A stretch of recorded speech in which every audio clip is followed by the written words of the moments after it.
Bonjour à tous. Aujourd'hui, nous allons commencer un nouveau chapitre intitulé Cinétique.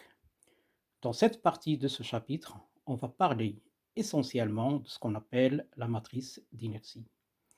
Cette matrice est très importante dans un problème de mécanique du solide. Sans cette matrice, nous ne pouvons pas appliquer ni le théorème de l'énergie cinétique, ni le principe fondamental de la dynamique. Première notion, moment d'inertie. Le moment d'inertie d'un point matériel m de masse petit m par rapport à un point O, respectivement à une droite delta ou un plan pi, est la quantité I est égale à mr carré.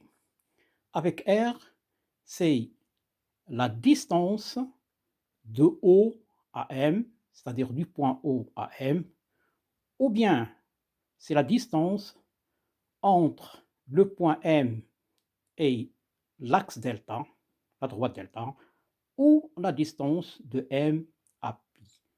Et petit m, c'est la masse du point matériel grand M. Prenons le schéma suivant. Le point M a pour coordonnées x, y, z. Donc, le moment d'inertie par rapport à l'origine O est donné par IO est égal à M facteur de x carré plus y carré plus z carré. Où x carré plus y carré plus z carré est la distance au carré entre le point O et le point M. Je rappelle que la distance entre le point O et le point M est égale à la racine carrée de x carré plus y carré plus z carré. Donc x carré plus y carré plus z carré, c'est la distance au carré entre le point O et le point M. Le moment d'inertie par rapport à l'axe OX, c'est OX est égal à m facteur de y carré plus z carré. Y carré plus z carré, c'est la distance au carré entre le point M et l'axe OX. De même, le moment d'inertie de M par rapport à l'axe OY est donné par I OY est égal à M facteur de x carré plus z carré, où x carré plus z carré, c'est la distance entre le point M, la distance au carré entre le point M et l'axe OY. M est la matrice du point matériel M. Finalement, le moment d'inertie par rapport à l'axe OZ, c'est I OZ est égal à M x carré plus y carré, où x carré plus y carré, c'est la distance au carré entre le point M et l'axe OZ.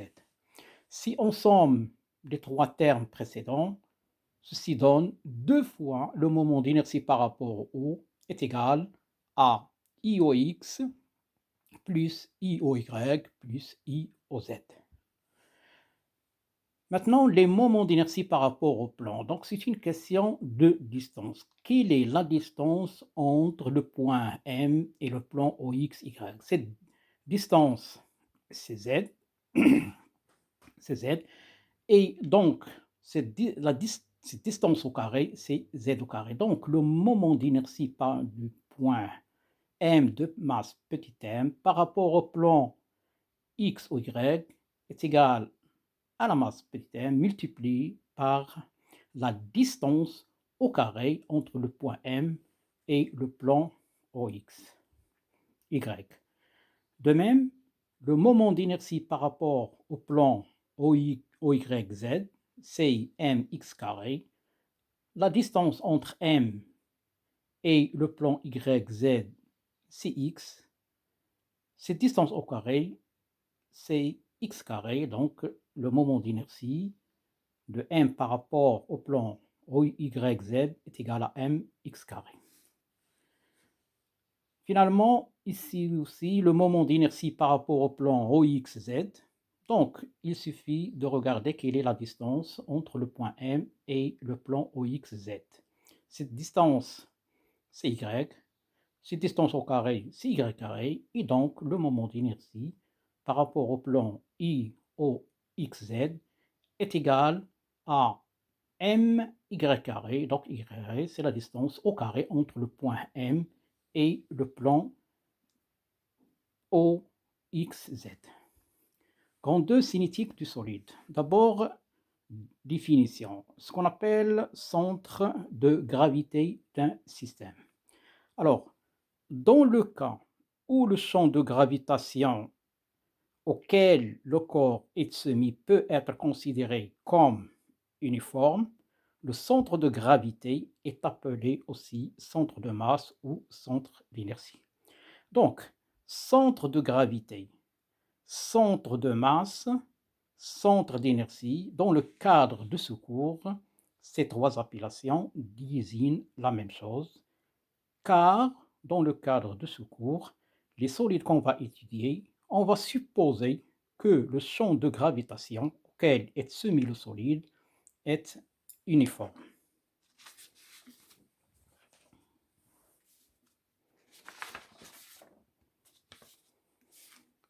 Définition. Le centre de gravité G d'un système sigma composé de n masses est défini par OG est égal à M1 OP1 plus M2 OP2, etc., plus M indice N OPN sur la somme M1 plus M2 plus M indice N. Les petites n masses ont des masses respectivement. Donc la masse, le point matériel, le premier point matériel a une masse M1. Sa position est déterminée, définie par le vecteur OP1. Le point matériel numéro 2 de masse petit m2, sa position est donnée par le vecteur OP2, etc. Où, ici, OPI est le vecteur position de la masse M indice I et I compris entre un N est le nombre de masses.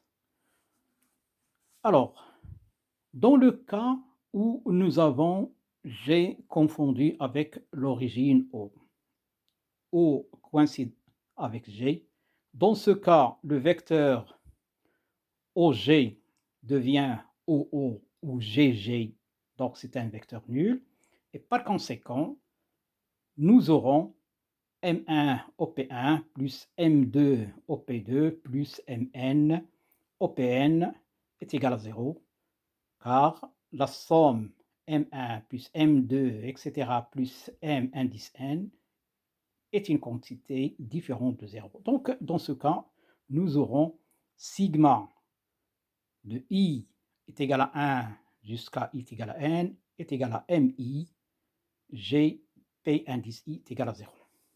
Bon, ça, c'est une formule qu'on applique pour les systèmes discontinus, dispersés dans l'espace, mais il faut dire que ce résultat reste valable aussi bien pour les points matériels dans l'espace, un ensemble de points matériels dans l'espace, que un ensemble de solides dans l'espace dont on connaît la position de leur centre d'inertie. Dans les exemples que nous allons traiter après, nous allons appliquer cette formule dans le cas d'un ensemble de solides. Donc retenez bien, c'est une formule qu'on applique aussi bien pour un ensemble de points matériels que pour un ensemble de solides. Alors, dans le cas d'un système continu, le cas du solide, le centre d'inertie est déterminé par le vecteur position OG est égal à intégrale OM dm sur intégrale de dm. Donc, alors, intégrale sur S. Alors, l'intégrale, ici, c'est l'intégrale calculée dans le domaine du solide. Donc, l'intégrale de dm sur S, c'est évidemment la masse totale du solide. Donc, OG est égal à intégrale sur S de OM dm sur grand M. Bon, alors dm, dans le cas d'un espace à 3 dimensions, c'est ρ dv. Dans un espace à 2 dimensions, c'est sigma ds. Et dans un espace à une seule dimension, c'est lambda dl. Ces définitions, nous allons les retrouver en TD.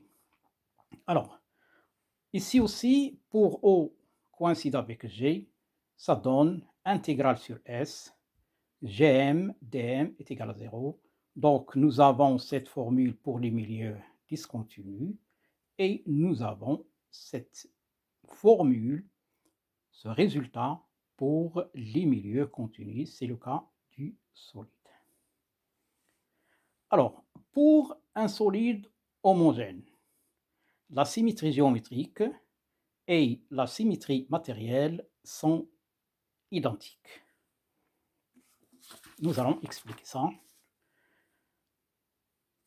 Alors, le centre d'inertie appartient dans ce cas à l'intersection de tous les éléments de symétrie, axe, plan du solide. Ceci facilite la recherche pratique du centre d'inertie. Très bien. Donc, on va regarder ça sur des exemples. C'est le cas d'un cylindre, le cas d'un cône et un ensemble cylindre plus cône. Alors, la symétrie géométrique est une symétrie qui ne concerne que la géométrie du solide. Alors, prenons un exemple, prenons un rectangle de longueur grand L, de largeur petit l. Voilà. Nous avons ce rectangle. Donc, nous avons un point M ici. Le symétrique de M par rapport à l'axe, c'est M'. OK? Donc, si on vérifie ça, c'est-à-dire pour tout point du rectangle, le symétrique appartient aussi au rectangle, on dit que l'axe Gx est un axe de symétrie. Donc, si je prends un point ici, le symétrique il est là, un point ici, ici, un point ici, ici, ce m seconde est là, le symétrique ici. Donc, quel que soit le point, et bien sûr pour tout le point ici aussi, inversement.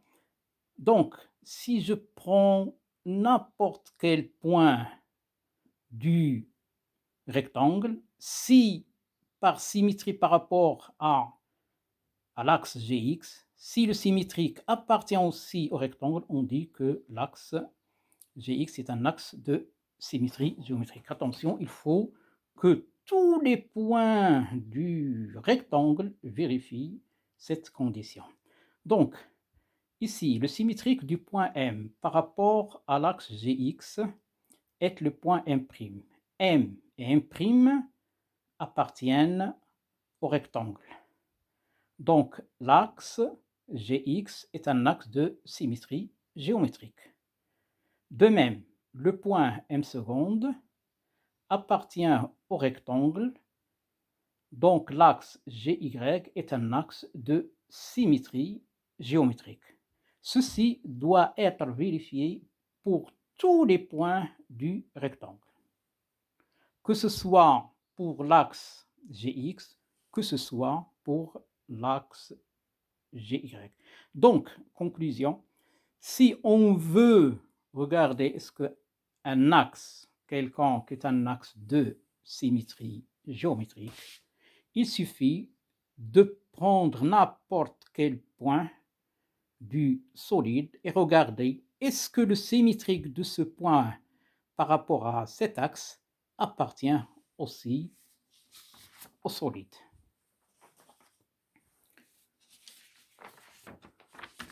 Symétrie matérielle. Reprenons le rectangle de longueur grand L et de largeur petit l. Mais ici, il y a une partie supérieure du rectangle, c'est une partie cuivre. Et la partie inférieure ici, c'est une partie aluminium. Donc, regardez. Le symétrique de M par rapport à l'axe Gx, c'est M'. Or, M se trouve dans la partie aluminium, M' se trouve dans la partie cuivre. Donc, M et M' ne se trouvent pas dans la même partie. Donc, Gx n'est pas un axe de symétrie matérielle. Regardons maintenant pour Gy. Pour Gy, M, le symétrique de M par rapport à Gy, c'est M seconde. M et M seconde appartiennent à la partie aluminium. Et ceci est vrai pour tous les points ici de la surface du rectangle. Donc, Gy est un axe de symétrie matérielle. Donc, ce qu'on a écrit ici, le symétrique du point M par rapport à l'axe Gx est le point M'. Or, le point M se trouve dans la partie aluminium. Par contre, le point M' se trouve dans la partie cuivre. L'axe Gx n'est pas un axe de symétrie matérielle. Donc, pour l'axe Gy, le symétrique de M du point M par rapport à l'axe Gy est le point M seconde. Les points M et M seconde se trouvent tous les deux dans la partie aluminium. L'axe Gy est un axe de symétrie matérielle. Attention, il faut vérifier ceci pour tous les points du solide. Exemple, cylindre homogène. Alors, ici, on représente un cylindre. Nous avons un cylindre de révolution. L'axe de révolution, c'est l'axe OZ. Donc, nous avons dit que le centre d'inertie appartient à l'intersection de tous les éléments du solide. Donc, on va chercher quels sont les éléments du solide. Nous savons que l'axe OZ est un axe de symétrie matérielle. Alors, si il y a un élément de symétrie du solide, automatiquement, le centre d'inertie appartient à cet élément de symétrie. Donc, G appartient au Z. Si G appartient au Z, ça veut dire que XG est égal à YG est égal à 0. Le plan situé à H sur 2, le plan pi situé à H sur 2, est un plan de symétrie matérielle. Donc, G appartient à ce plan. Alors, l'axe OZ est perpendiculaire au plan pi. Donc, G appartient à l'intersection de OZ et pi.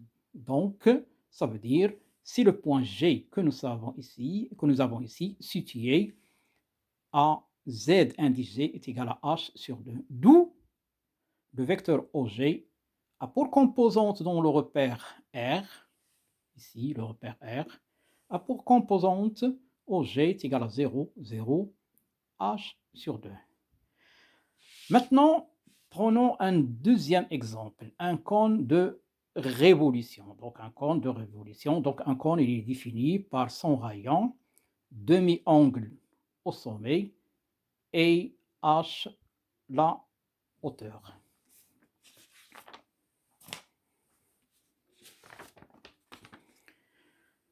L'axe OZ est un axe de symétrie matérielle. Donc, le cylindre, le cône, ils ont tous les deux un axe de symétrie de révolution. On le prend dans le cas général suivant OZ.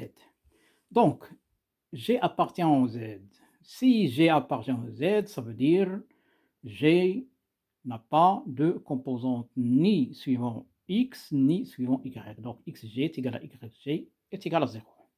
Alors, ça, c'est un premier élément de symétrie. C'est l'axe de symétrie de révolution. Donc, c'est un axe de symétrie matérielle.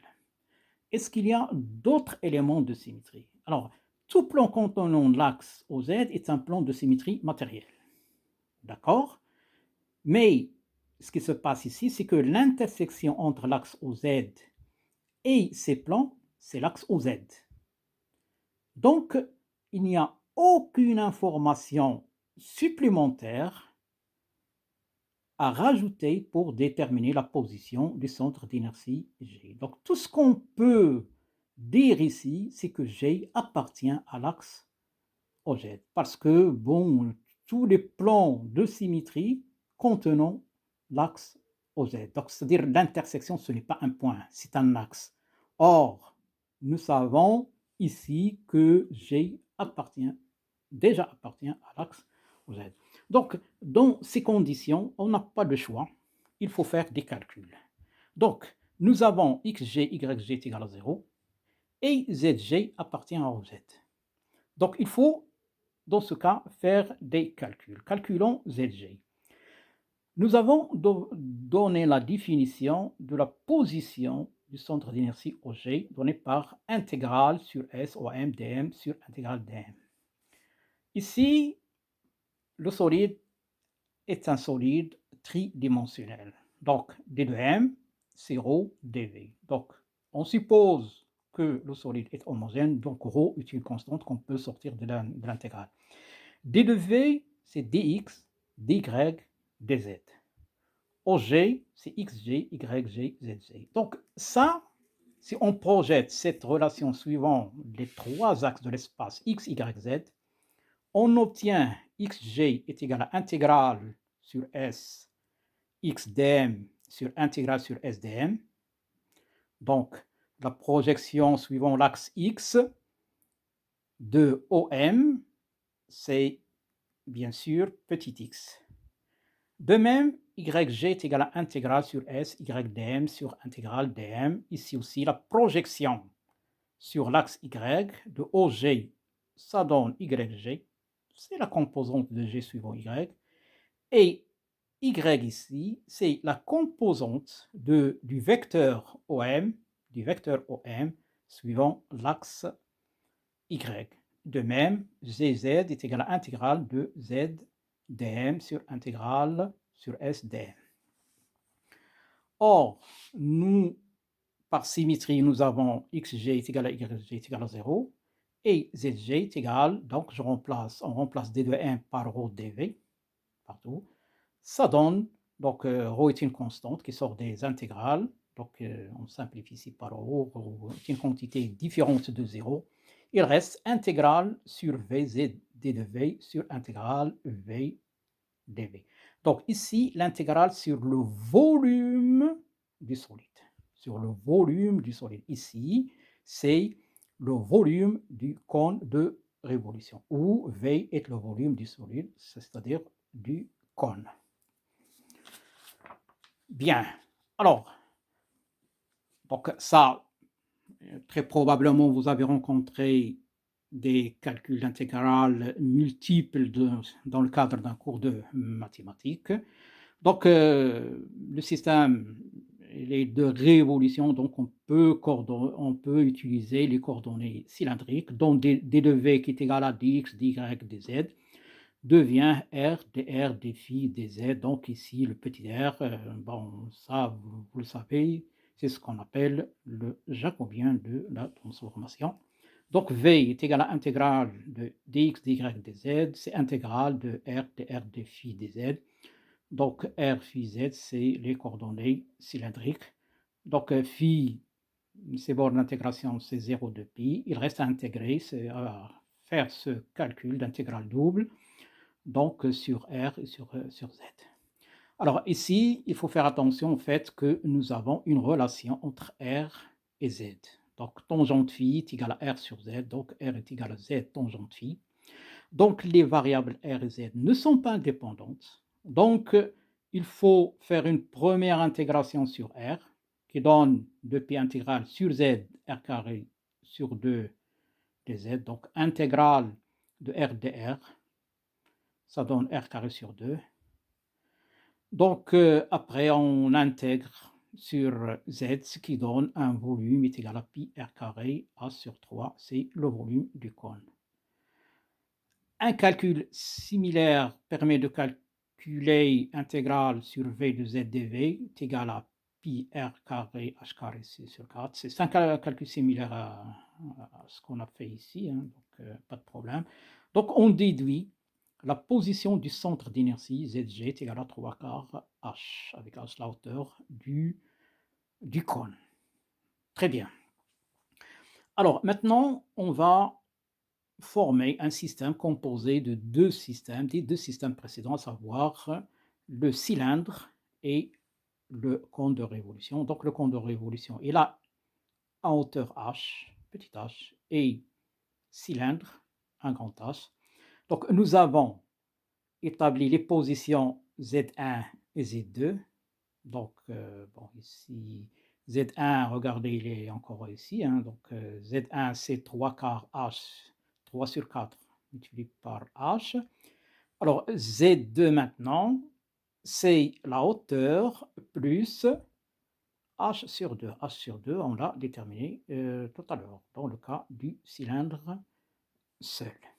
Bien. Alors, alors maintenant, j'ai dit tout à l'heure que cette formule, on peut l'appliquer aussi bien pour un ensemble de points matériels dispersés que pour un ensemble de solides dont on connaît la position, de leur position, de la position de leur centre d'inertie et bien sûr leur masse.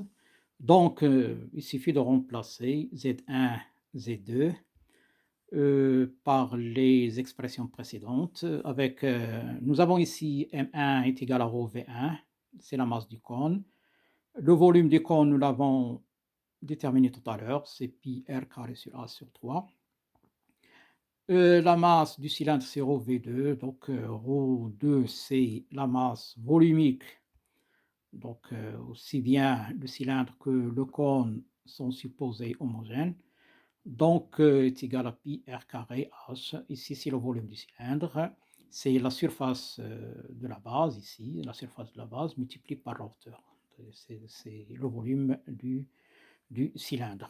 Donc, on remplace tout ça et on trouve finalement Zg est égal à cette expression qui est fonction des masses volumiques et bien sûr des hauteurs des différents, en fait, du cône et du cylindre. Très bien. Donc, bon, cette partie, c'est une partie, donc, en général, dans le cas d'un milieu continu, il faut bien connaître, maîtriser en fait, les calculs d'intégrales multiples. Donc, ce sont des choses, en fait, ces calculs d'intégrales multiples, on va les retrouver dans la suite, en fait. Ça concerne le paragraphe 2, opérateur d'inertie, moment d'inertie. Donc, dans lequel, en TD, on va calculer cette matrice importante pour différents systèmes classiques, euh, systèmes solides classiques, et on va utiliser ces calculs d'intégrales multiples, que ce soit donc, intégrale sur dimension, seule dimension, deux dimensions, trois dimensions. Très bien.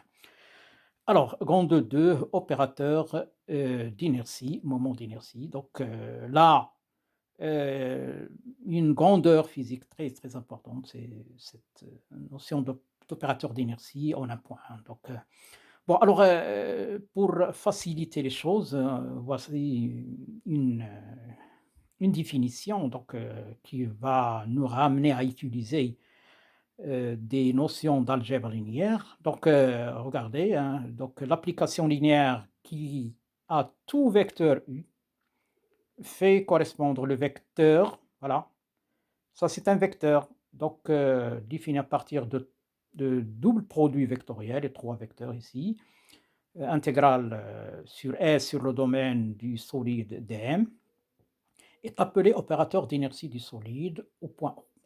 Okay, donc regardez, nous avons ici le point O et nous avons ici le point O. Donc, opérateur d'inertie, c'est aussi application linéaire. Donc, tout ce que vous avez rencontré en mathématiques concernant les applications linéaires, on peut les appliquer ici sans aucune difficulté. Donc, maintenant, on a une application linéaire. On a une application linéaire. Donc, on sait en mathématiques, en algèbre, à toute application linéaire, on peut associer une certaine matrice. Alors, cette matrice associée à cette application linéaire, c'est la matrice d'inertie dont je vous ai parlé au début de cette séance-là. Donc, et cette matrice, elle est extrêmement importante pour appliquer le théorème de l'énergie cinétique, pour appliquer le principe fondamental de la dynamique. Très bien. Donc, nous avons un solide, c'est ce qui nous intéresse. Il a un point P, c'est ce qu'on appelle le point courant. C'est le point qui représente tous les points du solide. Quand on intègre, on suppose que P a pour coordonnées x, y, z, et là qu'on intègre d de v, c'est dx, dy, dz, x, y, z, dont dv est égal à dx, dy, dz, sont les coordonnées de x. Donc quand on intègre, c'est-à-dire sur le solide, c'est-à-dire on parcourt tous les points du solide. Donc nous avons un solide et un point, donc on peut déterminer la position du point par le vecteur OP ici. Et nous avons un vecteur, une droite et un vecteur unitaire de cette droite. Okay. Nous allons voir dans la suite qu'on va ramener ce vecteur U au vecteur de la base dans laquelle on écrit la matrice associée à cette application linéaire. Donc, delta est une droite de vecteur unitaire U, P un point du solide S. Alors, l'opérateur d'inertie défini par à tout vecteur correspond GOS, point scalaire U. Alors, donc j'insiste là-dessus, opérateur d'inertie, mais aussi application linéaire. Application linéaire pour pouvoir utiliser toutes les notions sur des applications linéaires que vous avez rencontrées en algèbre linéaire. Donc, tel que nous avons ça, GOS appliqué à U, donc là, appliqué à U, est égal à intégrale sur S, OP, U, produit vectoriel, entre parenthèses, U vectoriel, OPDM. Donc, c'est ce qu'on appelle l'opérateur d'inertie au point O. Donc ici, regardez, le point O ici, c'est le point origine. La position d'un point du solide ici, il est repéré par le vecteur position OP. Donc, quand on dit définir l'opérateur d'inertie ou la matrice d'inertie en un point O, il faut prendre le point comme étant point origine. Alors, propriété de, ça c'est une propriété extrêmement importante, vous allez voir, c'est la propriété de symétrie, qui va ouvrir la porte à des calculs faciles. Donc, prenons un deuxième vecteur constant, non nul constant. Quand on dit ici, dans le cadre de ce cours, que